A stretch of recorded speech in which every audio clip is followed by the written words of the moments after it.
Good evening, ladies and gentlemen. Welcome to the month of July joint CPD event, Chartered Institute of Civil Engineering Surveyors and Institute of Quantity Surveyors Sri Lanka. Uh, we love to see yourself in person, but unfortunately, due to the prevailing conditions, we cannot see you. I know there's more fun when you see each other, when we interact each other physically, but unfortunately, we have limitations now. With all these limitations, we will not give up. We will provide you the knowledge what is required for the regular practice of the industry. So today we are going to talk about, are FIDIC Red Books good for new normal? The reason we selected this particular topic is in the UAE particularly, especially in this part of the UAE, we are operating from Dubai.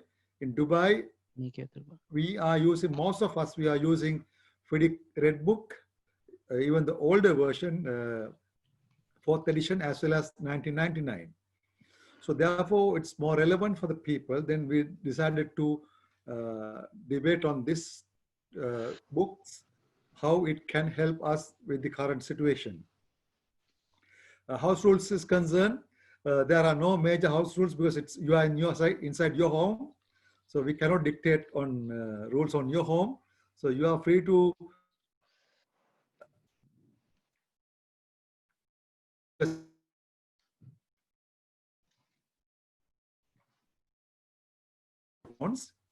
and then we will activate your microphones only at the Q&A session, during the Q&A time.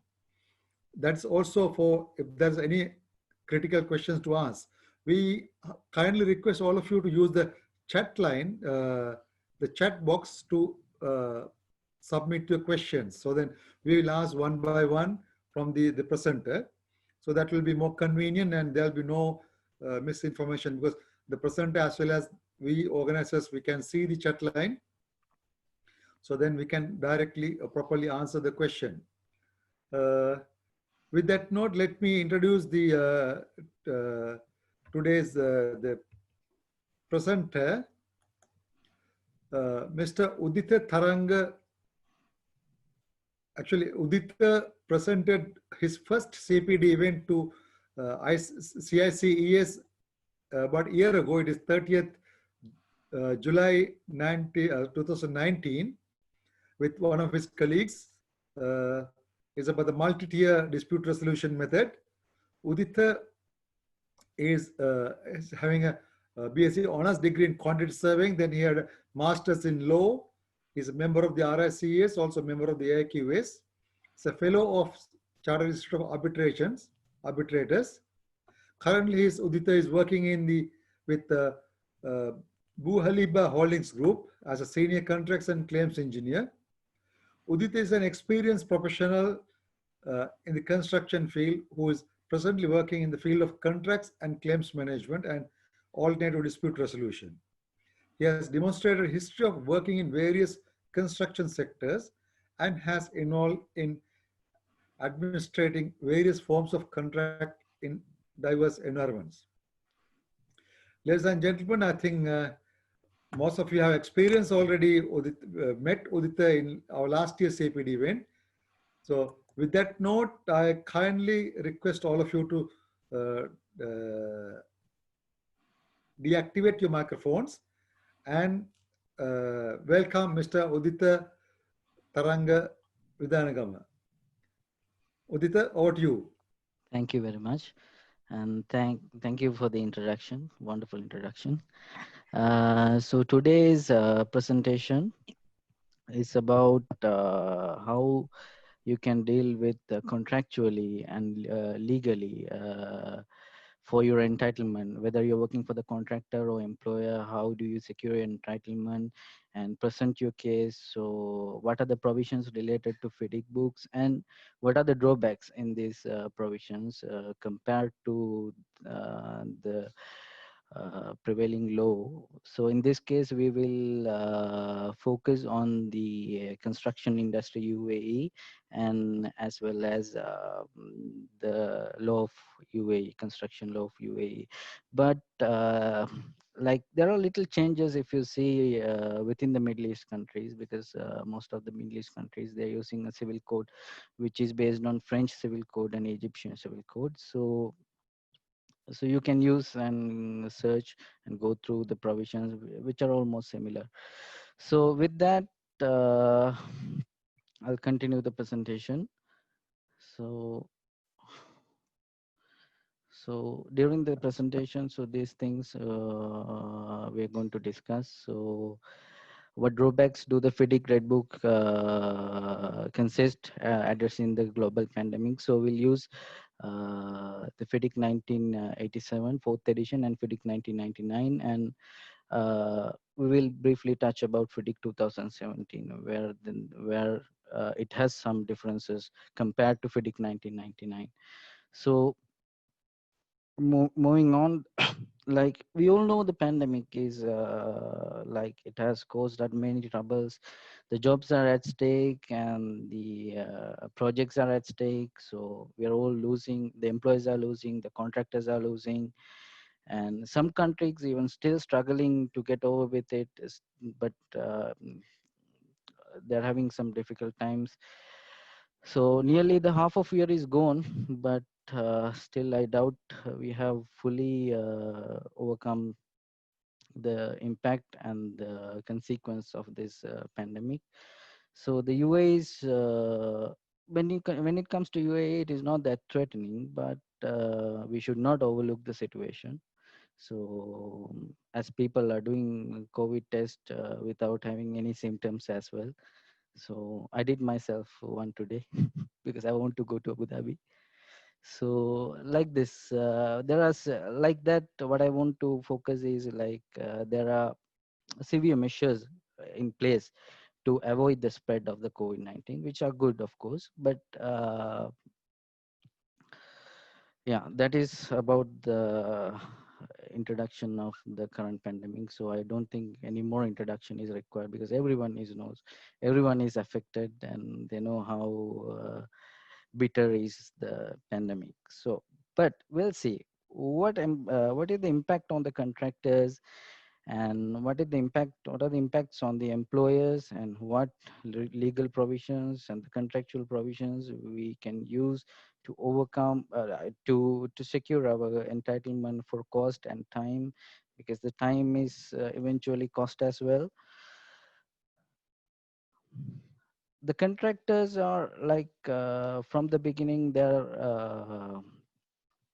are delays to material delivery, especially if you say at the onset in January, February, March around, there were some severe restrictions in China and regulations for factories where many of the materials are produced.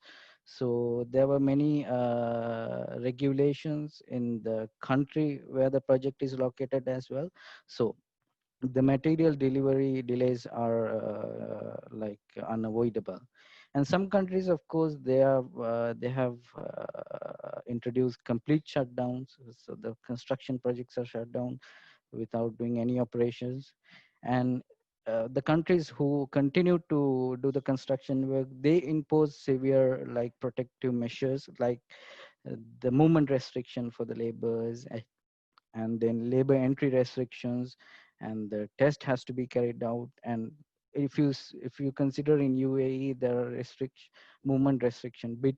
was movement restriction between the Emirates, and likewise, and there was some remote working rules that the staff has to be reduced to 30% who are working at the office. So this, of course, reduced the involvement of the people, and they were like, if you see the construction head office and the sites, so the contribution of the head office staff for the critical matters also sort of reduced because of this uh, restrictions, and the infected staff. And whenever there was some staff from the employers on the engineer side that you cannot submit your inspections and submittals, so these are also some difficulties as a contractor that you're facing. And and all of a sudden that it is not surprised to see that some subcontractors, they temporarily close their business for 14 and 21 days. So these, of course, are the impact of the contractors, but not limited to. There are other impacts as well. So what are the impacts on the engineers then? Like I said, they're getting some people, some investors, those who invest in the projects, and of course the pre-selling arrangement. Now they're delaying and postponing these investments, and some people are leaving entirely from the investment, and the employers also having some financial difficulties, and they also face and they also has to adhere to this remote working rule, and eventually they are delay of handing over the project and therefore getting the revenue as expected. So the employees are basically plan their revenue once the project is hand over and start the commissioning and operation phase. So these things are delayed. So no doubt that we should use our contracts as an excuse to save your interest. So, but it's not surprised to see that some contracts, of course, does not contain enough provisions to tackle the situation. And I have seen some contracts like this. People are asking always advice or what provisions we can use, and they're asking whether we can use certain law provisions. Let's see in the upcoming slides how we can do this.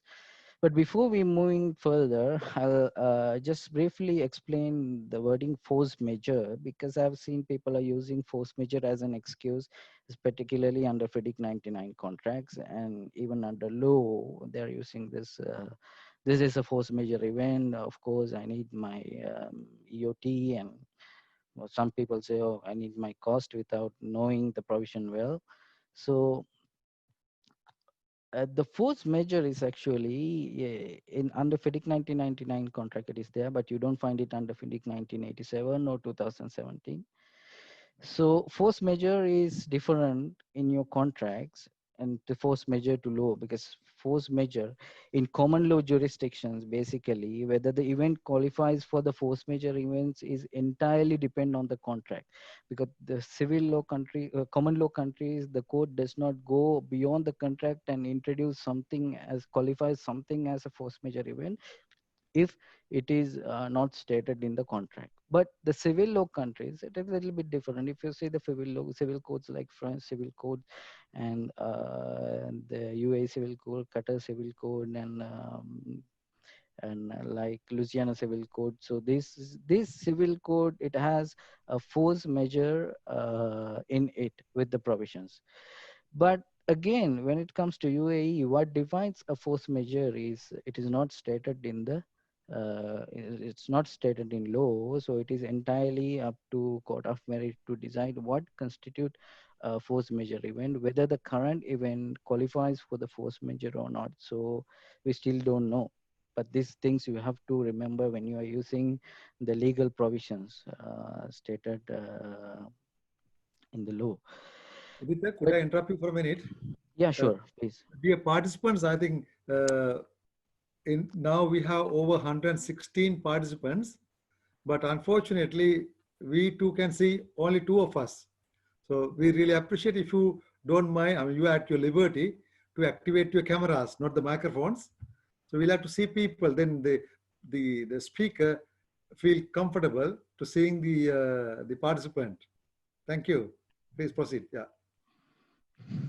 You know, this beauty of the webinars is that you can switch on your computer and you do whatever you want as long as you hear what the speaker is saying. So thank you. But continuing the presentation now, before you using any legal provisions, ladies and gentlemen, in UAE, that you have to consider the commercial transaction law, the federal law number. But those who are joining us not from UAE, from other countries, please be patient, because we are discussing the FIDIC provision shortly. So it is not like the presentation is not limited to UAE. So please be patient. So whenever you are using any provision in the law UAE, that you have to give your regards to the federal law number 18 of 1993, which is a commercial transaction law. The commercial transaction law, the provision 2, Article 2.3 is the commercial transaction law, is the one which says whenever the contract is silent regarding something, how the law applies, what is the priority of the law applies. Because if you see the UAE Civil Code, Federal Law number 6 of 1985, that is UAE Civil Code. The UAE Civil Code is basically divide, you can divide it into two sections: nominate or and innominate contracts. So if you see the innominate, these articles 200 and 100, these are for innominate contracts. But that is not the first priority when the contract is silent. For the construction cases, if the contract is silent, first you have to look at the mukawala, then you have to look at the commercial transaction law, and then the commercial custom, and then you will go to any other provisions in the UAE Civil Code, something like that. So there is this thing you have to keep in mind. So this Article 273 of the UAE Civil Code is one of the articles which are frequently referred in the letters and the cases from the contractors and the suppliers, subcontractors. So here it talks about the force majeure, uh, and it talks about the impossibility, the contract, if the contract binding on both parties, if force majeure supervene, make it the contract impossible, the corresponding obligation shall cease and the contract shall automatically be cancelled. In the case of partial impossibility or the temporary impossibility in the continuing contracts, so it shall be permissible for obliger to cancel the contract, provided that the obligee is so aware. So here it talks about three types of impossibility. It talks about the real impossibility, the permanent impossibility, and the partial and temporary impossibility. If you see in the end of any of the FIDIC contracts, so these sort of the FIDIC 1987 in particular, this sort of partial temporary impossibility is not addressed. But some people are using clause 13.91 in FIDIC 87 to imply this impossibility and get the excuse of the performance, but that does not apply. I will discuss later.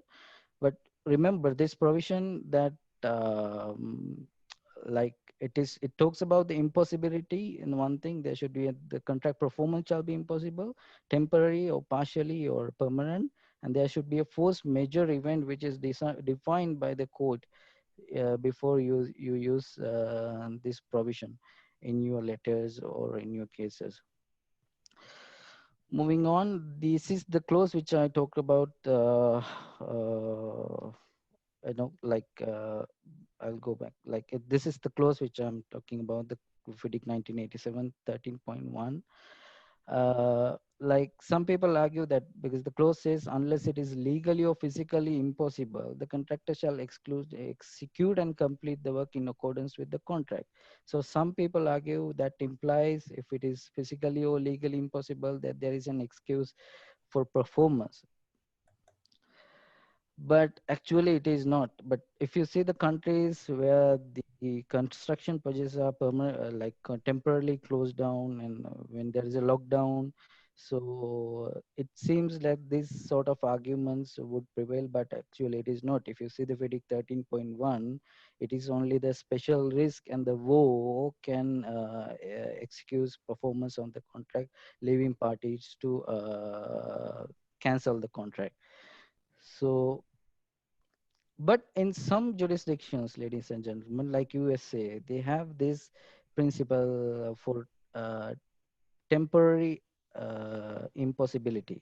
The temporary impossibility, like they allow to suspend until the event is continuing, until the event is there. So as long as the event is there, they can suspend for the performance. But if you're in a common law jurisdiction, strictly no, because the common law jurisdictions, the bar for impossibility is higher. Like it is called frustration. The contract has to be frustrated So in order for contract has to be frustrated, so there should be a real impossibility, like legal impossibility or like technical impossibility. Legal impossibility means there is a provisions in the law which is introduced that prevent the work from performing at all. So or else technical impossibility, that you find it suddenly there it is impossible to build the bridge considering the current situation. So something like that, or you can find some particular design is impossible to execute considering the thickness and the amount of reinforcement. So there are likewise there is a spectrum of impossibility, but in a common law it has to be a real impossibility to qualify for a frustration.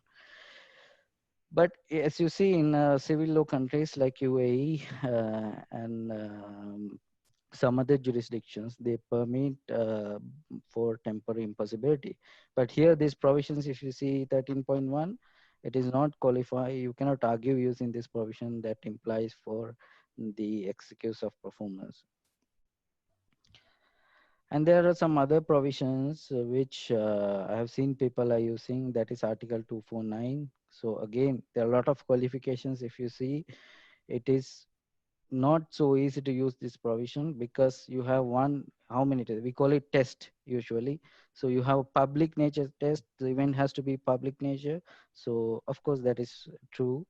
It cannot be attributed to anyone, and it could not have been foreseeable. This foreseeability is important because shortly you will see the FIDIC contracts are not so good at dealing with this foreseeability criteria. And then if like the performance has to be oppressive or if not impossible, and again it is left for judge or the arbitrator to weighing the interest of the each party, and there is the requirement of the justice as well. So it is entirely up to arbitrator or the judge to decide the reasonable level of justice and how to like give the objective we call it objective assessment. So because the justice has to be representing the objective assessment, so like but judge has to weighing up the interest of the each party. So likewise again it is not so easy to qualify for these provisions. So moving on, there are some other provisions which are less used. This is regarding the harm.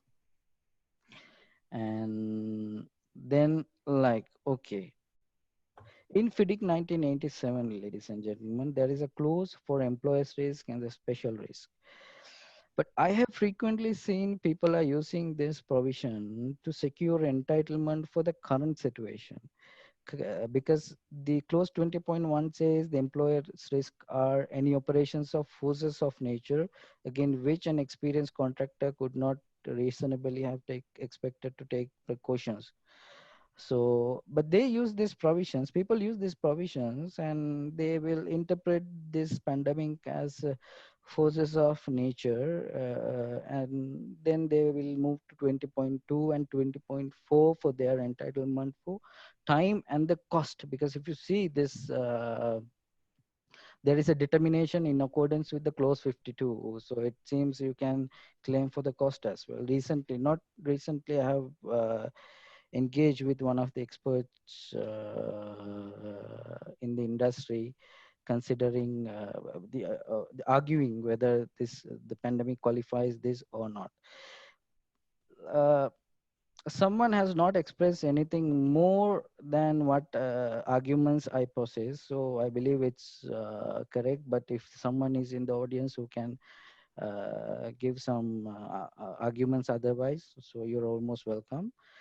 First thing is it has to be a forces of nature. Like forces of nature, that means like there are forces like gravitational force, the wind force, the electromagnetic force. So these are the forces of nature. And again, there is another thing, there is an implication that these forces of nature should be capable of making a damage to the works. So if you see under 20.2, if any loss or damage happen to the works, so works, ladies and gentlemen, is a defined term. It's a temporary and permanent works, combination of temporary and permanent work as appropriate. So, so it is unlikely that this sort of pandemic can cause the damage to the works. But then there's one of the experts, he argues that this is not actually okay. It's, he says, okay, like it cause loss or damage to the contracts. And if you see in 20.4, as I have highlighted, or in combination with other risk, so he said, well, it can be qualified. So but the contracts and the works are two different things that you have to keep in mind, because the contract is your agreement to complete and execute the works actually. So these two things are different. The other thing is like your determination has to be made in accordance, contract price in accordance with clause 52. And these sort of damages, then loss of productivity, labors leaving the site. So these things are very unlikely to be determined in accordance with clause 52. There is another argument. So overall, like I don't think this clause will give you any entitlement considering the current pandemic in FIDIC 1987. So if you leave the any changes in the authorities, any regulations introduced by the authorities, if you leave them aside, and this is the only clause that you can rely for your entitlement for time in FIDIC 1987.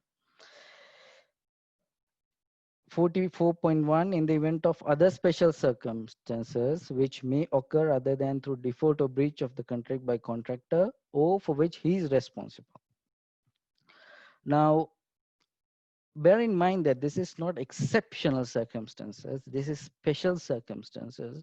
And what is special circumstances means, like, it has to be decided in terms of the project duration and in terms of the probability of the occurrence and in terms of the size of the event and in the impact of the events. Like if you sign for a 10 years project, ladies and gentlemen, and there were heavy rains in last 6 or 7 years, and you experience in this year as well, uh, of course that is a special circumstances because it's not usual. But if it is an exceptional circumstances or not, that leaves us a doubt. So again, the probability of occurrence and the size of the events. So these things, so whether this event is usual or it is a special event, or like if you see the probability of occurrence in, if you see the exceptional circumstances, these things are higher, the probability of occurrence is very less, the size of the event is bigger and the impact is bigger. So the other thing that you have to take note that this is for other special circumstances. So the circumstances and the events are two different things. So what is not addressed in the FIDIC Red Book 1987 clause 44.1 and 44.2 is like if you see, if you're relying on force major clause in FIDIC 99, it has a relief for employer, the consultant staff due to the pandemic. But this FIDIC 1987 clause 44.1 does not address this one. And the thing is like, it is not only the delay, it is not only the time obligation that you are restricted to. There are many other obligations, like they extending the performance bond and extending the insurance. Likewise, there are many other, given this issue, the submissions on time, like something. There are many other obligations that that the contractors are facing difficulties to comply. But there are no excuse for these sort of defaults or things in the clause. And apart from that, it does not place standard bar on like in FEDIC 99. There is like standard that this pandemic has to be it has to be prevented from performing, that there should be an obligation which is prevented, which is depriving. That prevented and depriving is not similar to just a delay. The prevention means that it has to be prevented at all. The delay or the simple hindrance is something else. So there should be a bar to qualify the set of events, which is not there in 44.1D. Simply, if there is a special holiday from the government side for 7-8 days, so that also can qualify 44.1E. And unlike in FIDIC force major clauses or clause 19, so there is no option for termination if this lasts for long, but you can rely on 66.1, which says if there is an event or circumstances which renders it impossible or unlawful for either of both parties to fulfill their contractual obligation, so they are released from further performance. And the other thing is to dealing with authority delays. So the authority delays has to be addressed because the authorities are also, they are delaying their works due to the pandemic. And especially, there is no requirement of enforceability in the FIDIC Red Books. And if you're clever enough that you can use this as an excuse. Let's say that in FIDIC, well, I don't remember the clause exactly, but there is for unforeseeable physical conditions. So let's say your physical conditions are foreseeable, and that, but you did not allow for this. There is a clause, the unforeseeable physical conditions required you, the event requires you, the circumstances must be unforeseeable. But this 44.1E does not require any unforeseeability. It does not require any unforeseeability. It just a special circumstances. So this is there in FIDIC 99 as well, because if you see uh, uh, unforeseeable physical conditions, if in unlikely case that you did not foresee, that you could have foreseen but you didn't foresee the event, uh, you did not allow it in your contract, but all of a sudden you found, my god, this is gone, there is a big impact because of these physical conditions. Again, you can come back and rely on these force major provisions because there is no requirement for unforeseeability. And if you see FIDIC 1999, there is a requirement in 6.7 that you should allow for the epidemics, that you should have some measures in place for epidemic. That is also easily arguable, but it is good that at least it is addressed in 1999, which you don't find in 1987. Again, if you have any event causing delays or the circumstances, so you rely for your entitlement under 44.1, but you have to give the notice under 44.2. But when it comes to 44.2, there are a lot of things as well, which I want to discuss. Let's go to 44.2. Provided that, okay, this is refers to events in the 44.1, provided that the engineer is not bound to make any determination on unless the contractor has, within 28 days after such event has first arisen, notify the engineer with a copy to the employer.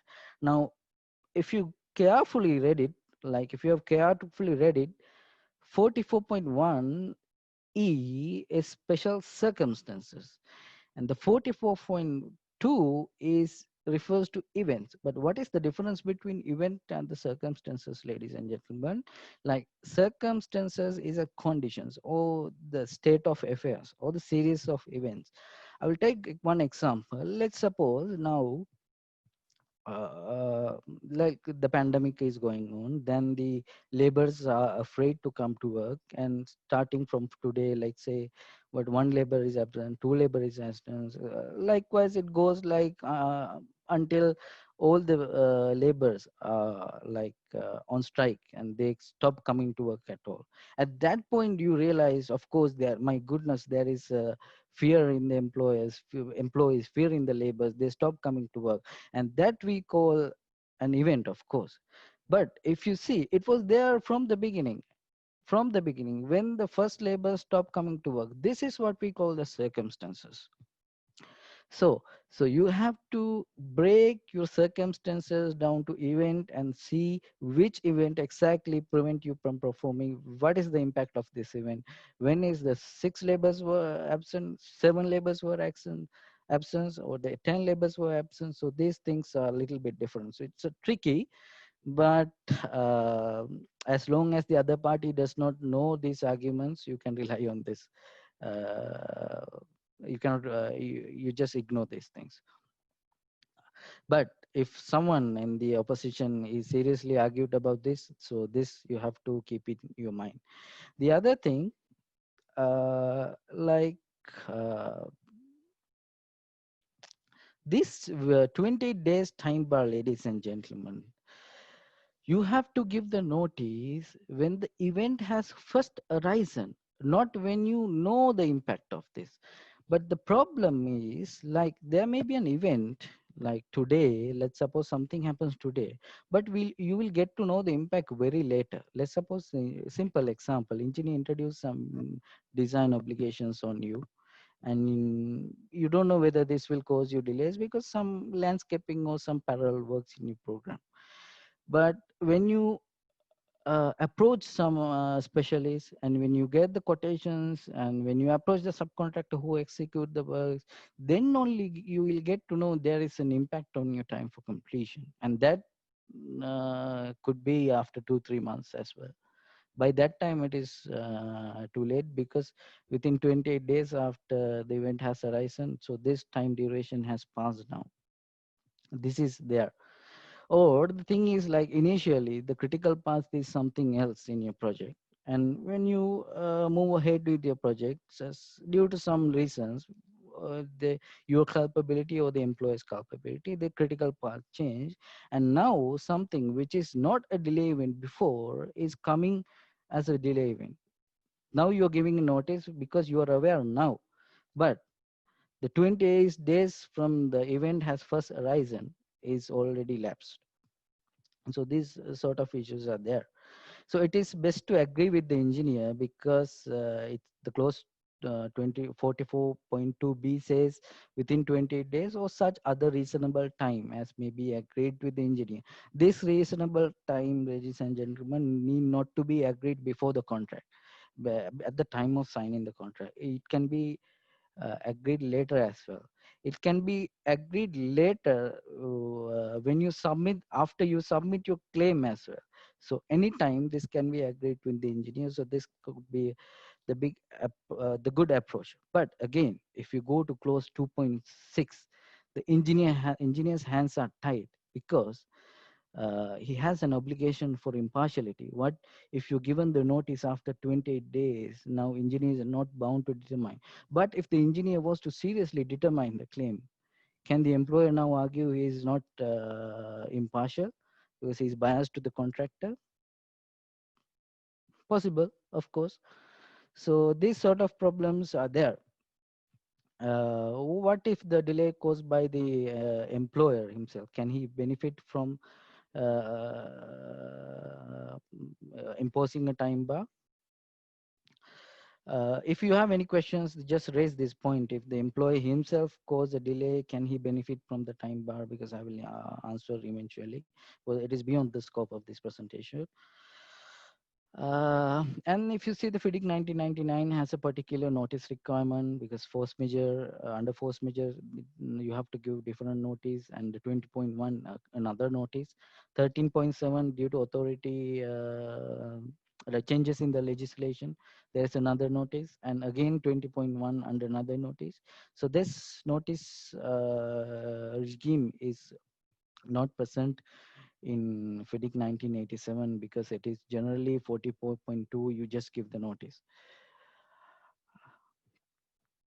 And moving on to FIDIC 1999,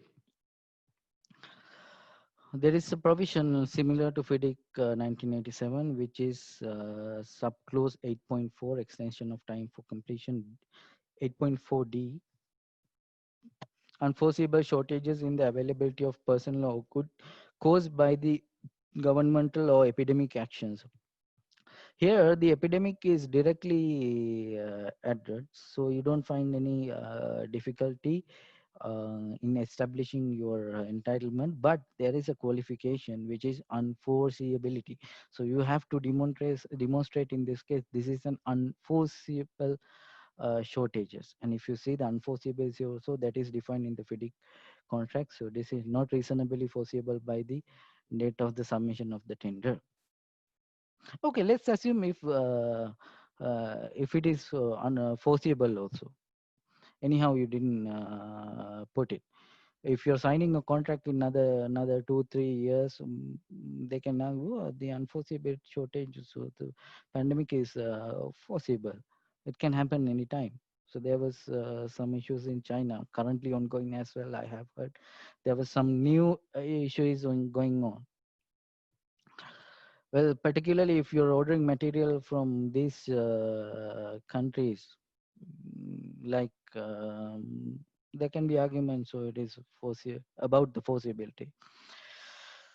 And there is another provisions which you can rely on because of the laws enacted by the state government and the regulations imposed by the state government to counter the effect of the COVID-19.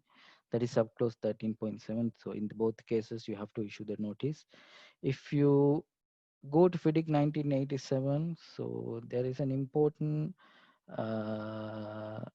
FIDIC 2017. So there's not material difference, but there is a qualification within the bracket. It says or employer supply materials, if any. So that is a good approach in FIDIC 2017. Apart from that, there are no other differences in this clause FIDIC 2017 and 1999. And like, okay, this is about force majeure event.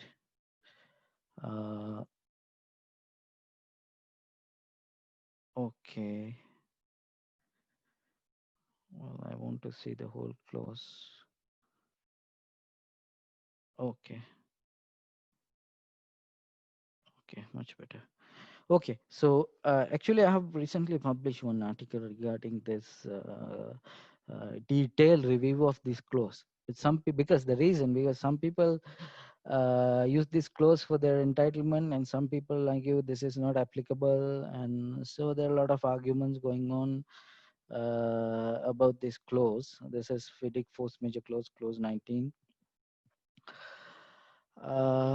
Because if you see in the first 5, there are important, like in 19.1, there are important things, test that you have to satisfy before you use this clause. First, it should be an exceptional event or the circumstances, and it should be beyond the party's control. It should be which event of which such party could not reasonably have provided against before entering into the contract, and which having arisen such party could not reasonably have avoided or overcome, and finally which is not substantially attributable to the other party. Like this clause, usually it is for employer and the contract, it is for both parties. The contractor and employer can equally rely on this clause, because it does not address that the contractor's entitlement, this is for contractors to use and this is for contractors entitlement. There is nothing of such. So it should be a party, so it can be employer or it can be a contractor as well. But first, it should be beyond control of the parties. Like there is a small issue in the clause, because it should ideally it should be the impact which is beyond the control of the parties. But if you read it together as if it is the event or the circumstances itself is beyond the country's control of the parties. Of course, it is so most of the cases, the event or the circumstances is beyond the control of the parties. That you can ask your laborers to wear the mask and the helmets and the raincoats and everything you can do, but the spreading the virus in the state or the project surrounding areas and the country, so those things are of course beyond your control. So there is no difficulty of qualifying this first exceptional event which is beyond the party's control. And then if you go to B, point B, which such party could not reasonably have provided against before entering the contract.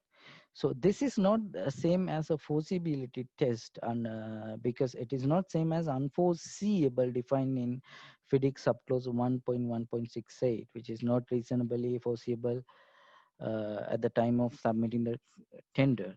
Because the event, let's suppose, like let's say the event can still be uh, foreseeable with a little more insight, but the contractor has, or the employer has no reasons to provide against it simply because the contract does not provide so. So it can be even with a little more insight that the contractor could have easily foreseen with a little more foresight. But still, there is no solid requirement that he should provide this before entering into the contract, particularly an event beyond one's control. So if you see, this is not the same as unforeseeability test. So there is no difficulty of qualifying this either, because particularly if the event is beyond the control. Again, the C also, which having arisen, such party could not reasonably have avoided or overcome. So again, it is hard to see how could not reasonably have avoided the event which is beyond your control. So here, what you have to remember that the measures that you should provide, it should always justify the cost and benefit, because none of the parties is required to sacrifice their own commercial interest in providing measures to avoid any event. Let's say there is a flood, for example, and that flood is an exceptional event, and that you don't need, ladies and gentlemen, the contractors does not require to build a huge wall with like 1 or 2 meter thickness to provide this flood, because that just sacrifice the contractor's commercial interest. So that should be always reasonable. That is why the word reasonably is here, and which is not substantially attributed to the other party. Of course, like most of the cases, if it is not attribute substantially attribute to any of the parties, which is if it is not caused by them or something of their responsibility, by something of their responsibility. So it's not hard to qualify these 5 conditions: exceptional and A, B, C, D. But the thing is, what people argue, uh, if you go to clause 19.1, it says force majeure may include, but it's not limited to, and there it continued to list out A to D set of exceptional events. And these are, if you see, I have here the FIDIC book. Uh, these are, if you see, clause 19.1, ladies and gentlemen: war, hostility, and riot commotion, natural catastrophes such as earthquake. Okay, now what our clever lawyer friends, what they argue usually, there is a principle, ladies and gentlemen, in law, the rules of interpretation called the ejusdem generis or the expressio unius, which means that, let's say, for example, in your contract, there is a sentence which says this contract is about cars, automobiles, trucks, tractors, and motorcycles and other motor powered vehicles, something like that. It may include other motor powered vehicles, something like that statement is there in your contract. But now you cannot say that this description and this contract include airplanes as well. Because why? This legal principle says that commonality is missing when you use airplanes fit into these descriptions. So you cannot rely this. So that what is meant by that is that listing of A to D, that commonality missing from the events like pandemic, because it says it may include but it's not limited to exceptional events, something like that. But for my opinion, it does not, its argument does not satisfy, because it clearly mentioned it's not limited to the exceptional events or circumstance. Otherwise the FIDIC would have said it is not the FIDIC force majeure may include the events like this A to D. They could have said so clearly, but they didn't, which means there is no strict restriction. And it's like that. So you can say the pandemic, you can argue it can qualify for the force majeure. And if you say FIDIC 18.1, there is no material difference in FIDIC 2017, but there is, if you see 19.2, there is there is a difference, because the issue is, if you rely on this force majeure, that you have to give the notice within 14 days. What if you forget, or what if you don't give the notice? You forgot to give the notice within 14 days, let's say. The FIDIC 1999 does not address what is the consequence if the notice of is not given within 14 days. And like it is, because of that, it is left for either parties to argue, okay, your claim is time barred, and the other parties says it is not time barred. So this sort of things is there, but this has been clarified in 2017, gentlemen, ladies and gentlemen. It says the affected party shall then be excused from performance of the prevented obligation from the date such performance is prevented by the exceptional event, if this notice is received by the other party after this period of 14 days. The affected party shall be excused performance of the prevented obligation only from the date on the which this notice is received by the other party. That seems like a reasonable measure to address the scenario of not giving the notice within 14 days. But notice here, if it says the affected party, which means it is left for the employer and contractor both to excuse from performance of the prevented obligation. This prevented obligation can be performance bond submission, extension of performance bond submission, or the time for completion and the submission, like many things. It's a good feature, of course, because it's reasonable that there are many difficulties because of these sort of unacceptable events.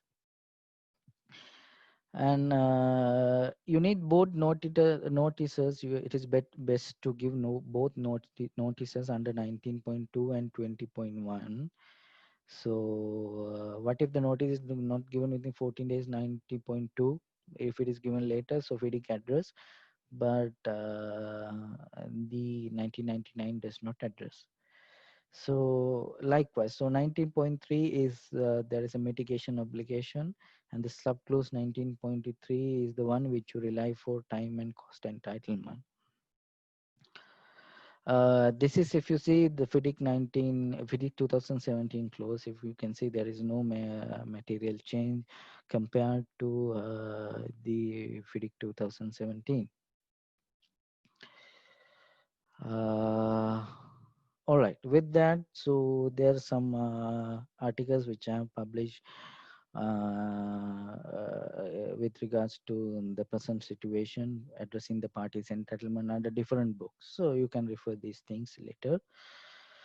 Well, with that, I think we'll move to the questioning stage.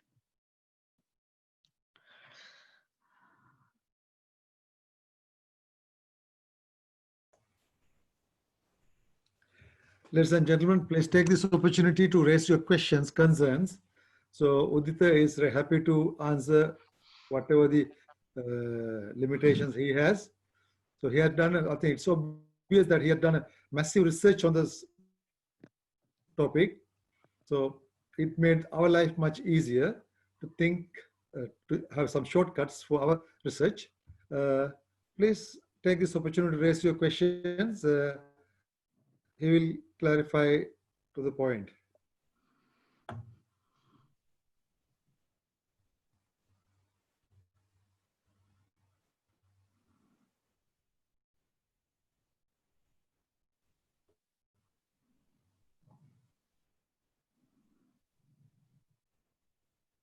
Udita, I have a question. So Yes, please. what is exactly FIDIC meant by the preventive measures, prevention provisions? You are talking, I believe you're talking about the force majeure provision, the Correct. prevention of performance, right? Yes. Like it says, if the party is preventing from performing any obligations, and the parties has to be give the notice. So I get into argument with one of the people recently. They said, okay, this prevention has to be like it does not has to be a delay. Like you can't simply qualify for a delay, so it has to be prevented, something like that. So I told them like, okay, let's say you're correct, but it says preventing from performing any obligation. So any obligation qualifies for obligation for time for completion under 8.4, 8.3 as well, 8.1 as well. So which means like prevention is nothing more than a delay. Like prevention is again a delay as well. So because of this any obligation, the broad wording you can interpret like any obligation, uh, um, uh, prevention of performing any obligation, which is means delay or non-submission or anything. Because I believe because of FIDIC using this any obligation, they have reduced the strength of the word prevention. I believe what they have done is to use this prevention in the common law. Common law prevention means the performance has to be prevented. So it has to be the performance that is preventing.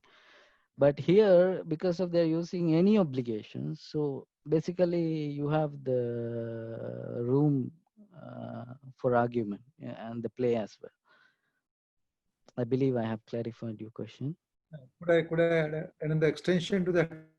It's Yeah, a sure. Go classic ahead, please. example by Expo 2020 site. I think if Okay. you you can see the labor transportation buses Okay. queuing up early morning to Okay. enter take people into the site. I just Yes.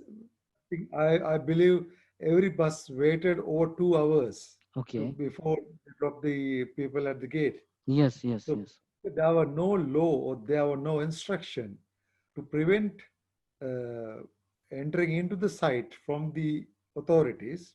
Yeah. But the practical scenario, because of the law enforced by the government, safety regulations and all, so indirectly prevented people performing.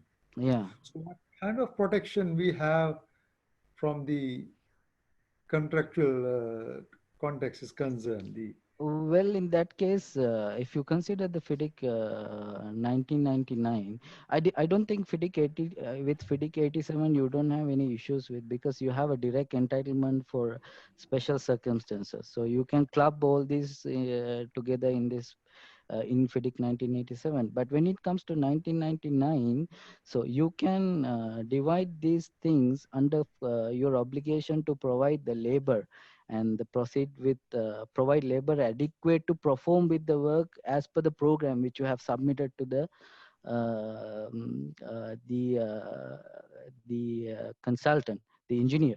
And this obligation, if you see, it is there under 8.3, it is there under 4.1, I believe. It is there under 4.1 as well. So this is the obligation which is, I believe, prevented from performing, because in order for you to achieve your progress, your labor has to be there on time. So you and like this, so you have to use your labor like in full. I mean to say, you cannot use adhere to the social distancing. The social distancing, the reduce in the ability to use labor to achieve the planned progress. So this is what prevented you from performing. Right. Thanks, Sudhita. We have quite a number of questions came from the audience. Uh, First one is from Mr. Abbas Al-Waisi. Thanks for your nice presentation. Under 87, I believe, FEDIC 87 edition, what is the contractor entitlement cost/time? Cost/time. There is no entitlement for the cost which I have found so far, but you have entitlement for time under 44.1 D E 44.1 E, and then you have but you have entitlement under, I believe, 70.2, because there are some the regulations introduced by the government authorities. So in that case, you can refer to the clause 70.2. The clause 70.2 is Subsequent legislation. yeah, subsequent legislation. If after the if 28 days prior to late date of, if there is something new introduced by the government, so you can rely on 70.2 and 44.1, and these are the provisions which you can basically rely on your time and cost entitlement.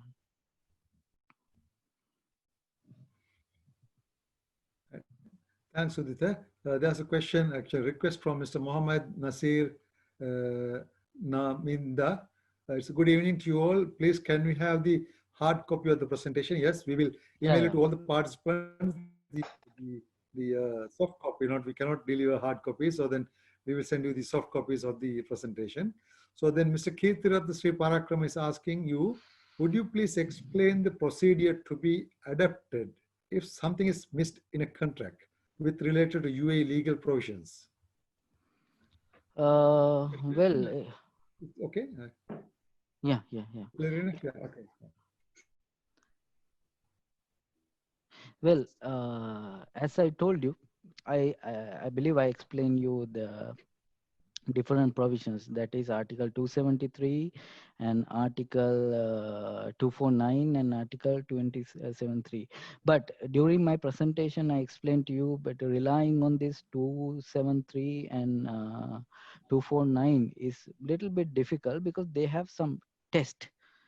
Okay, so they have some test because the judge has to be decide, it has to be impossibility, there should be a force majeure event decided by the court. So these sort of different courts are there, but you have a defense in the UAE law, that is, as I told you, as I shown you, Article 287. So these are the defenses, particularly if you are a contractor. Now if the employer is trying to penalize you for the liquidated damages, same as like if you're delayed due to the pandemic and the impacts, now they're trying to penalize you. Now these things you can use it as a defense easily, as it has less qualifications than the other provisions I have explained. Again, the effectiveness of this provision is yet to be decided, because for my information, there are no cases brought to UAE courts regarding invoking these provisions. So we are yet to see how the court interpret these provisions. Thanks, Sudhita. Then there's another question, or it's actually a compliment. Thank you so much. It's from Mira Idris. Thank you so much, Mr. Udita, for this great informative talk. Thank you for your time, and I look forward to your future talk. Thank you, Mira. We will be having two different talks on this month, in month of July, but under different flagships. Udita may not come into that picture, but again in month of August, we'll call Udita again. Thank you. So Mr. Dulitha Dharmaratna is querying about how can the contractor request for additional time if there are no provisions available on the in the contract. in a project executing in Sri Lanka? Well, the law of Sri Lanka is a Roman Dutch law. Basically, if you see the common law jurisprudence, the common law decisions given by the courts also applies in Sri Lanka. In here, what you have to remember, if in a contract, let's say the contract is silent about something, and the contractor is prevented from performing something, and now the engineer cannot or the employer cannot try to penalize you because which I call the time at large sort of scenario is there, because you have no other excuse, you have no other options, you cannot continue the work also. Now your obligation become to alter the reasonable level, to complete in the reasonable level. So having no provisions to tackle these things will lead to this sort of scenario. But what you have to remember, there is one important provisions which I have seen recently in a few contracts in UAE. What they are saying, this is one important provision because I highlight this as a high risk provision, which says um, the contractor is responsible for all the risks which are not included in the contracts. The contractor is responsible for all the risks which are not included in the contract. But this, ladies and gentlemen, is capable of ripping the contractors apart, because if something is not mentioned in the contract, the contractor has assumed the responsibility by default. If there is if there is no mandatory provisions in the laws of the particular country to handle this situation, then you're basically doomed. But again there is what you have to remember, this is a big picture. Again, there is a defense from the frustration also. If there is an impossibility to perform, the law would provide the benefit of the excuse of the frustration. So this is up to this limit, you have to take the risk if that is the case. Okay. Okay, thanks, Udita. Again, Mr. Kirti Ratna is requesting a clarification. Okay. Dear Udita, are there any possibilities to link with insurance provisions of the impact of pandemic? Insurance provisions. Yeah. Hello. Because of Dear Udita, are there any possibilities to link with insurance provisions of the impact of pandemic? Recovery through the insurance. like recovery from the insurance from the personal, you mean to say? Not for Uh, the property, of course. You have no recourse to the property, but if you uh, like the personals, it depends on the wording of the contract. Particularly if you see like some it is qualified in the execution of uh, like in the execution of the works. So in that case, of course, you don't have recourse to the insurance policies. But let's say the insurance in the contract in the FEDIC 1987, if you see, uh, except if so and the contract provide otherwise, indemnify the employee's all losses and claims, death or injury to the other person, no loss or damage to any property, the works which may arise out of or in consequence of the execution and completion of the works, and remedying any defects therein. So this is the issue, that you are trying to fit in this COVID-19 infected persons into this particular description. So that will become a difficulty, of course, because if you say the insurance also, they have some qualifications regarding this. Okay. Mr. Kirtiratna, I kindly request you to join with the speaker So if you need further clarification, because it's a different question, Yeah, it's good. Like, it's a different you can question. interact with the speaker. Yeah. Mr. Keithuratna? Uh, Hello? Hello, yeah. Yeah. Thank you, Dhammika and Udita. Yeah. Just to, you see, I have seen some concerns in the Okay. industry for the claims Okay. written by the, applied by the contractors. Okay. Industry is trying to link with the insurance provisions. Well, I don't think it is There's a trend. successful because if you see the Yeah, that, general of course, you know, that depends upon the terms of the insurance. insurance, yes. Yeah. So if, for some projects, the insurance requirement is more non-exhaustive, even though there are some limitations, still, some parties are trying to link this to cover the insurance. Well, in Okay. general, it is, And yeah, go ahead, please. Sorry.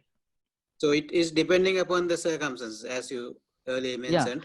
But Because see, if it is to be covered and someone is clever enough to link, then of course there will be argument and end up with the dispute resolution process, and there are some possibilities.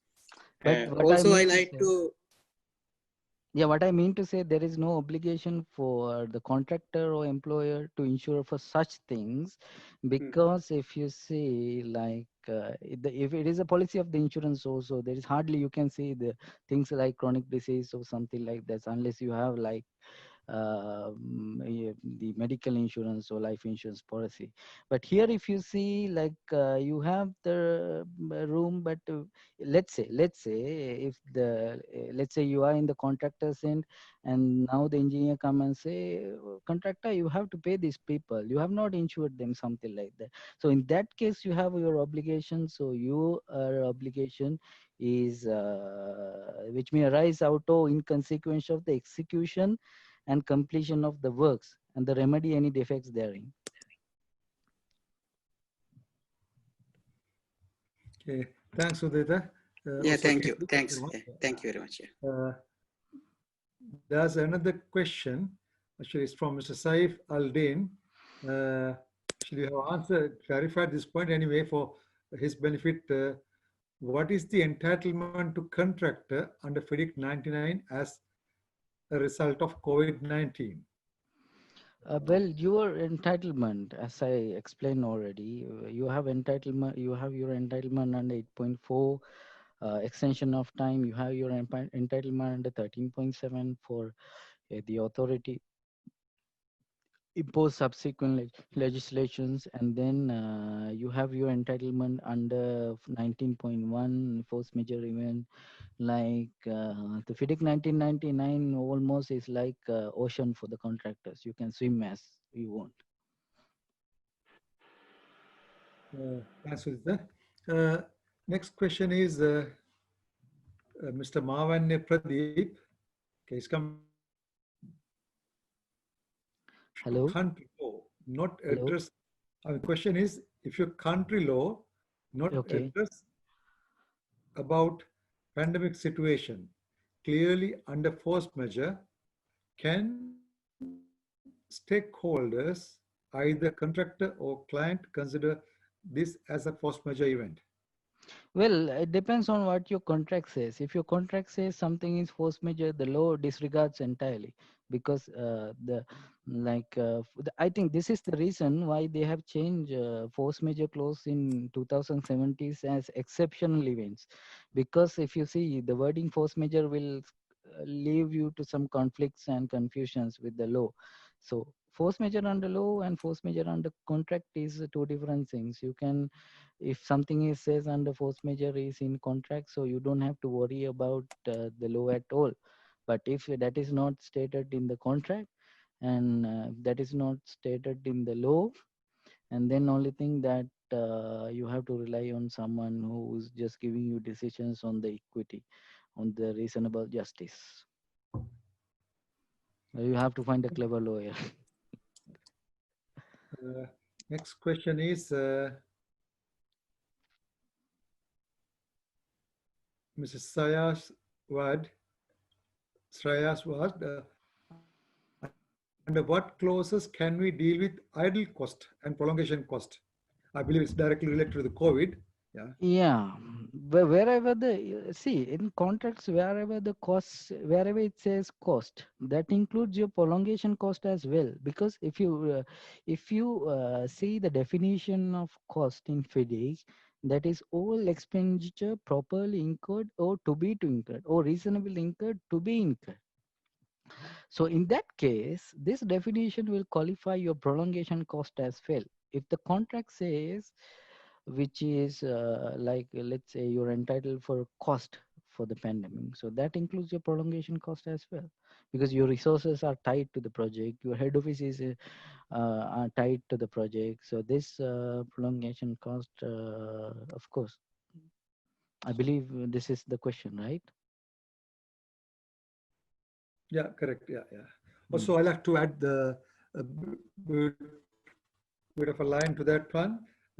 Towards the third week of this month, third week of July, we'll be delivering another webinar about the disruption and also the frustration related, I mean, touching and concerning the COVID. So then by that time, please join us. So by that time, when we have some, it's experts as well as the lawyers. It's a combination of panels. So then we will get more insight into the trust, the disruption claims and all. Next question is, thanks for, it's from Mr. Asanka Kumar Singh. Huh? Thanks for your nice presentation. Could you please explain FIDIC 1999 clause 19.4? He explained the clause suffers delay and or cost, which mean, is there any entitlement for the contractor for the cost under this provision in the pandemic situation? Well, no, but see, no. This you can rely on this clause because 19.4b it qualifies. So cost entitlement is only if in the case of sub paragraph 2 to 5 occurs in the country. So if you see 2 to 5, your pandemic does not qualify to 2 to 5 events because you are entirely relying on the first 5 tests, which means A, B, C, D criteria. So event is not listed in 1 to 5. So in that case, you don't have cost entitlement. So it has to be listed in 19.1, 1 to 5. So 2 to 5, 4 to be exact. Mr. Melinda is complimenting you, so then I will not take the time. It's a great presentation. Again, Mr. Prasad is complimenting, thanks for the presentation. Mr. Janaka Jailat is asking, hi Udita, it's obvious that labor transportation impacted due to social distancing regulation. There may be 2-time transportation cost than the original cost allocated. Similarly, working at site also have to maintain the social distancing, which is impacting the progress of the work, etc. So do the contractor is entitled for this additional cost under FIDIC 87 edition? 87 editions. If you see 87 editions, you can, as I said, you can rely on 70.2, the subsequent legislation, which says like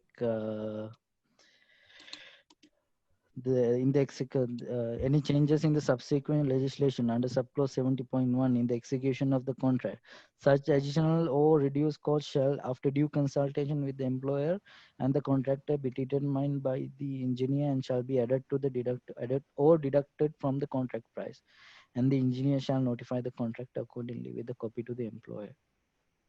Yeah, but what you have to keep in mind, whenever you are trying to use claim this cost under FIDIC 1999, that you have there is a counter argument comes from 6.5 and 6.7 that you have to comply with labor laws, and there should be measures in place to avoid the pandemic. It is directly stated in 1999.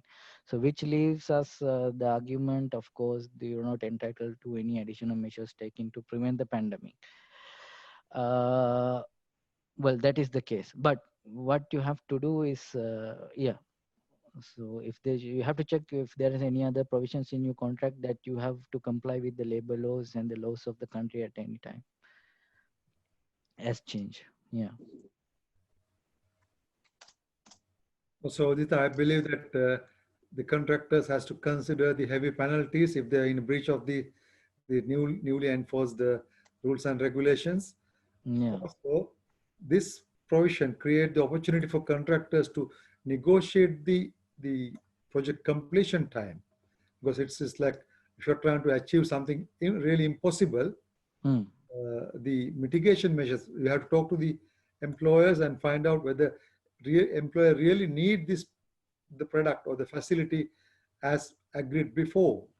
Say for an example, if it's a 5-star hotel, now employer doesn't need it now, right now, because for the next 1.5 years, there'll be no business for the 5-star hotels because what's operating in the town is not busy at all. So then it creates the window for you to contractors to negotiate the completion time under the new circumstances, right? Okay, this is, I think, this is similar to my question which I asked.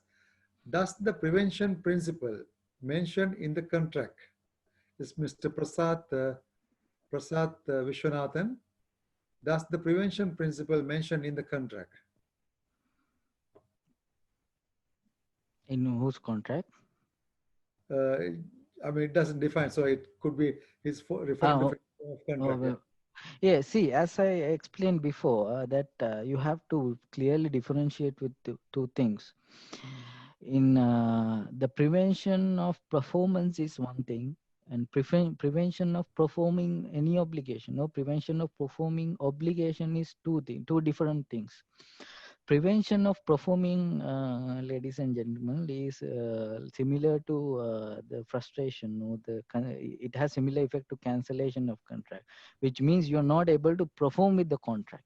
But prevention of performing obligation means there should be an obligation to define. That obligation has to define by you, of course, which obligation is prevention.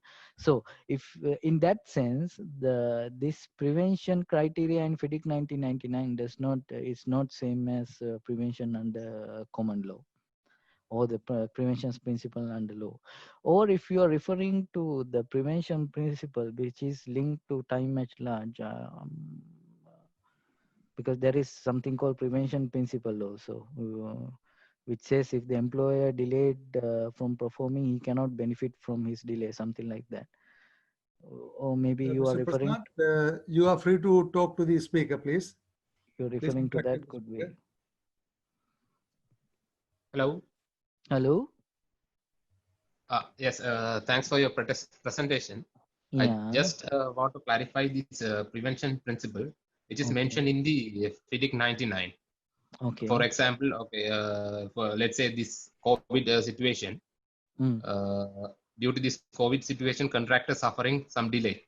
Okay. The client asked contractor to mitigate the issue to cover this delay.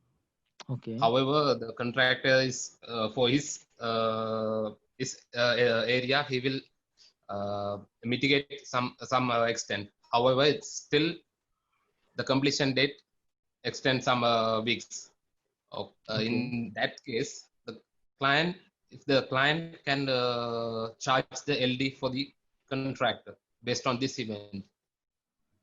No, of course not. Of course not. The mitigation is that you mitigate excuse.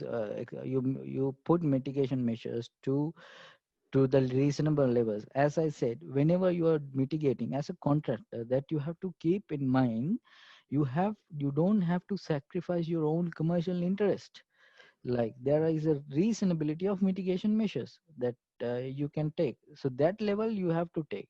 But if you have taken that measures, still the time for completion is delayed, you are perfectly excused for this delay, that he cannot apply for liquidated damages, unless of course in your contract if there are strict terms and conditions. Okay, okay, thank you. Thank you. Next question is again prevention. It's from Mr. Kasu Nedri Singh. As a prevention measure, measures imposed by government, contractor need to do weekly disinfection program, Okay. additional bus usage for labor transportation, and additional mess facilities. Can contractor direct this as a variation/claim towards client under 13.7 of FEDIC 1999? It's not a variation anyway, but you have the claim under 13.7, of course, but you cannot claim it as a variation. Variation is a different thing. It has to be instructed by the engineer, or it has to be directed as a value engineering, or it has to be by proposal under FIDIC 1999.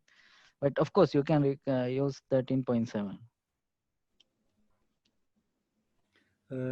Thanks, Udita.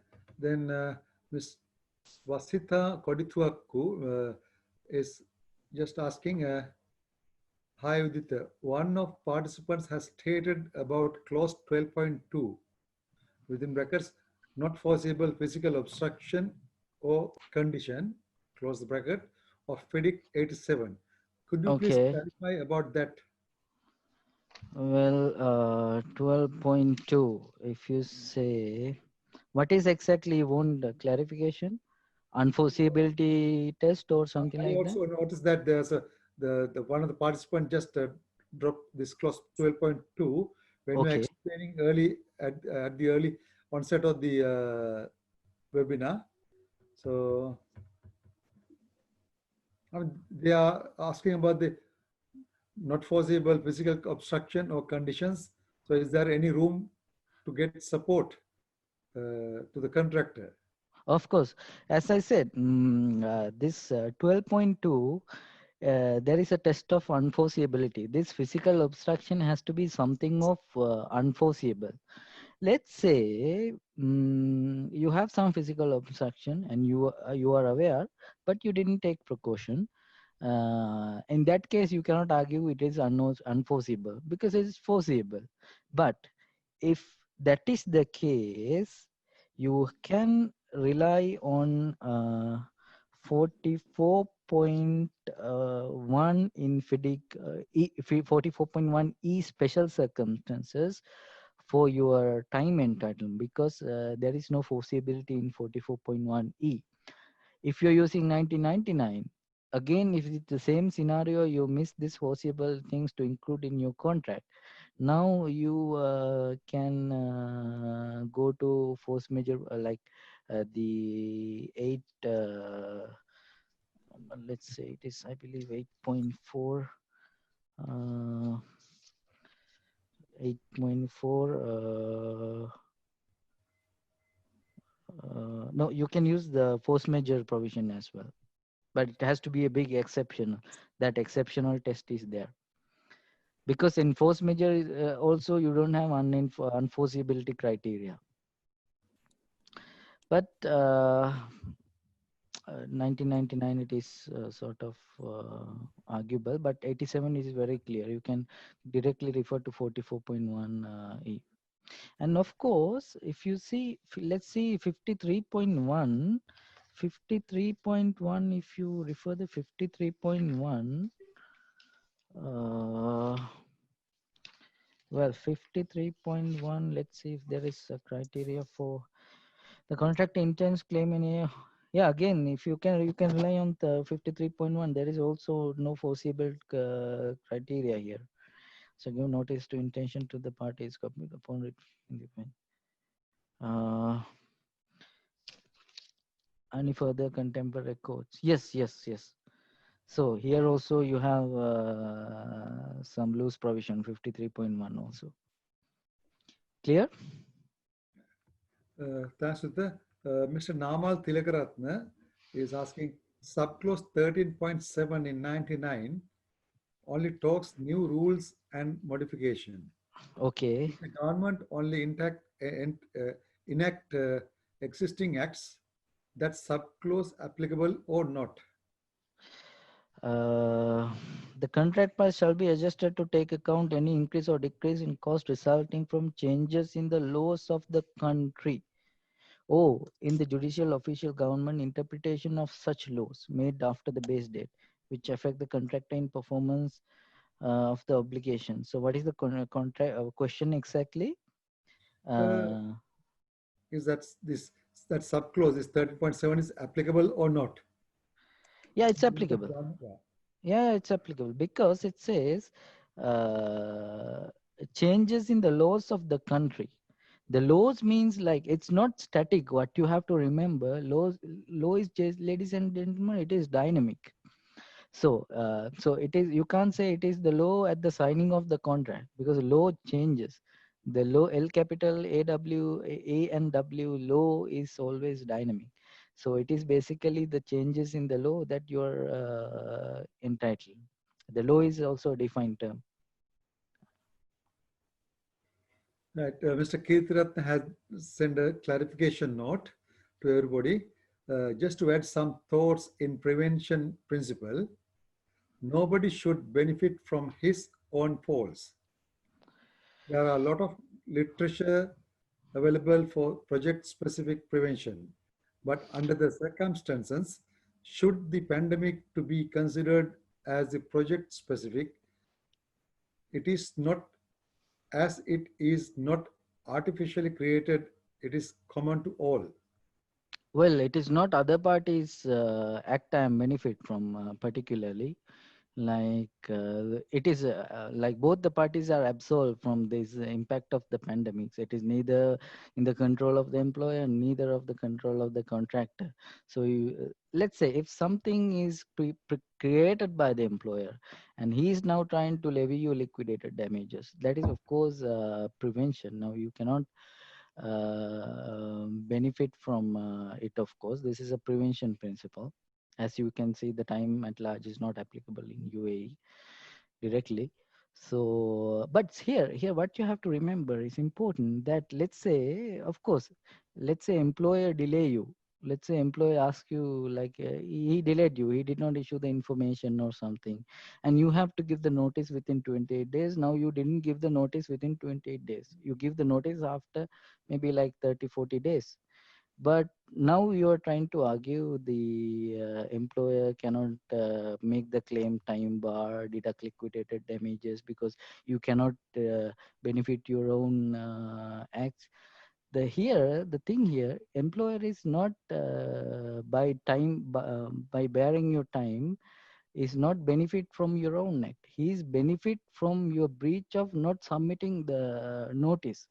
So this is one of the points that argue in one of the cases. So like people say like, okay, you are the one who caused the delay. How can you levy us damages because it is caused by you? The prevention principle. Well, simply because I'm not benefiting from anything. The employee is benefiting from your breach of obligation to submit the notice. Right. Thanks, Udita.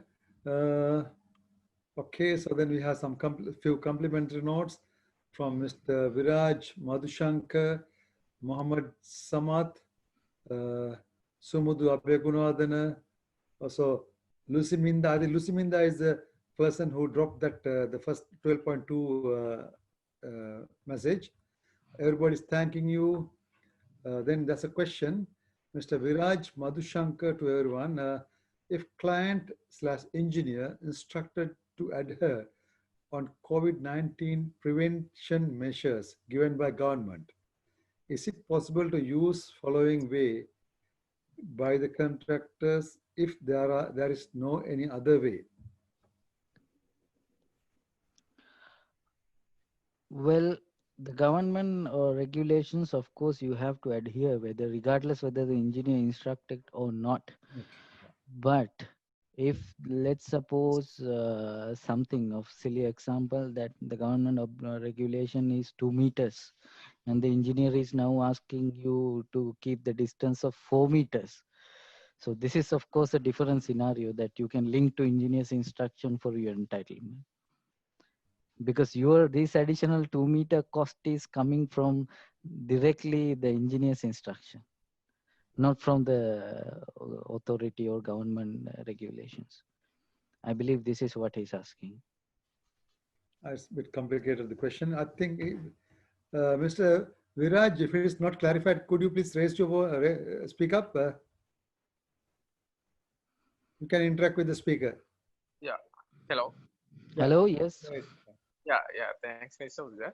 No, actually, my question is, say, as example, at the very beginning, we use one bus for transport 50 labor. Okay. With pandemic situation, again, we have to use one bus with 25, say 25 people because of this health requirement. But Okay. as a contractor, we are not willing to increase the labors because if we have to increase the, I mean, if I have to use 50 labors, then I have to arrange 2 bus or 2 turns. Then Okay. it will be an additional cost now. So Yeah. under the instruction of client or engineer, can we propose like that? Then automatically there will be time additional time requirement, no? So is it possible to get that extension with the cost? Well, because of the authority changes, of course, you can get the time. You're entitled for time and cost if they. In that If way, they, I mean, say I'm using one bus with 25 people. I'm not going to use 2 bus with 50 people because that will be additional. I mean, for contractor, there will be additional cost. yeah. Yeah, of course. See, you're talking about, okay. I got your question. Let's say, okay. So still, because in the middle of the regulation compliance, you go to increase the manpower and keep something, trying to mitigate and trying to keep to the performance, something like that. Yes. I believe. No, this is actually not a mitigation measure. Like you are like putting more manpower and trying to expedite the work by going to other measures. So this is actually not mitigation measures. If you consider it mitigation Right. measures, of course you're not entitled. But a thing is like there is a room you can propose and agree, but thing is you cannot make the condition more onerous for your benefit to get the additional cost, because if the authority says this is your compliance or something like that, so and you cannot make it more benefit towards your end to grab additional cost. So this is of course but of course, if you want to play, there is a room for play with the engineer, as if it is coming from the engineer's end as an instruction, as I told you. So that, of course, you can claim it as directly linked to the engineer's instruction. Okay. Thanks, Mr. Thanks. Okay. I think, Uditya, that points onwards or compliments. So everybody says, thank you very much. Nice person. Like Mr. Mithila Handangama, Kirtirat, again, Mr. Kirtiratna, Mr. Muhammad Nasir, Mr. Samir Maduranga. So everybody saying thank you. It's a big thank. It's a nice presentation, wonderful presentation. Good, great. Ladies and gentlemen, I think we are coming to the end of the very informative session. Uditya, thank you so much for your hard work. It is obvious that you have done a lot of research. It made all our participants' life easier because they have to do less homework. With the back of support of your presentation, they can just explore or specialize, focus on the particular point. So then you made everybody's life much easier. Thank you so much for that one. All the participants, thank you so much for joining us today. Actually, we had a massive registration and we had 137 consistent like majority or participant for a long period. Even up to now, it's about over 100 we have. So it's great. So as I said at the onset, we'll be seeing you another 2 times, sorry, 3 times. Actually, 2 of them will be free, but unfortunately, 1 of them will be paid session for non-members. But please don't miss it because it will be useful. It's a very tiny premium, but the knowledge, like what we experienced today, Mr. Udita has done a lot of hard work. So we all are getting benefit of it, receiving the benefits of it. With that note, we'll conclude. Once again, thank you very much, Udita. Also, today we use the SLPA platform. That's the Sri Lankan Professionals Association platform to launch this useful webinar. Under it is the IQSSL contribution to the webinar. So IQSSL and CICES jointly delivered this webinar for the benefit of the industry. What we humbly request is, as contract administrators, please try to keep the lawyers away from the construction. Try to resolve problems with the contract administrators. The advantage, the use of Udita is, he's a lawyer trapped in the QS body. So he has to take care of his QS body first. So his brain tuned with the law background. So now he's thinking in QS pattern. So that's the advantage with Udita. So he delivered from that context. So ladies and gentlemen, with that note, we'll conclude today's session. We wish you good night, and we request all of you to comply with the authority regulations. Stay safe. Enjoy. Good night. Stay safe. Thank you. Enjoy. Bye.